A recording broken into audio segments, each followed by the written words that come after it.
acknowledgement that it was necessary for economic commerce to keep the ugly behind closed doors during business hours. The forerunner of this was actually a commentary I did in Kansas City, Missouri, before I got fired for being too controversial. And this one, the libs at the station actually loved. There was a story about the economy being bad. The Country Club Plaza was having trouble, and I said, have you ever been down there? I said, it's filled with a lot of places that you really can't get into because you can't afford to go in the stores. They're all upscale, high expense stores. And I said, one of the things you can be guaranteed when you go to Country Club Plaza, you will not run into the ugly.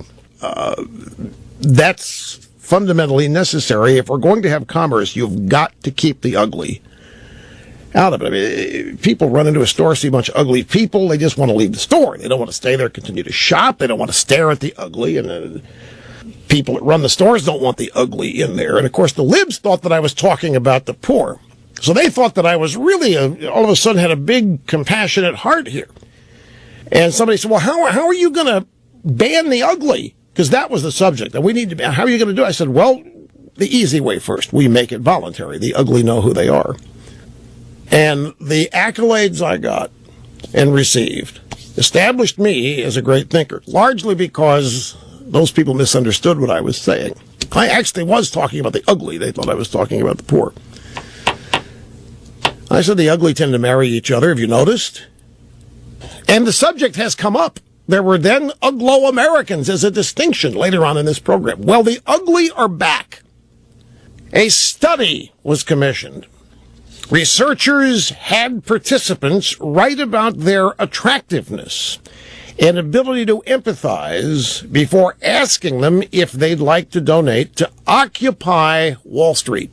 The short version of this is they found out that if the ugly, the people who think they're ugly and feel ugly, were more likely to donate to the Occupy movement and liberal causes.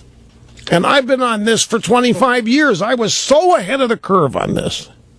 The ugly happened to be one of my areas of expertise, and I just kind of swerved into it. We've talked about it on this program countless times.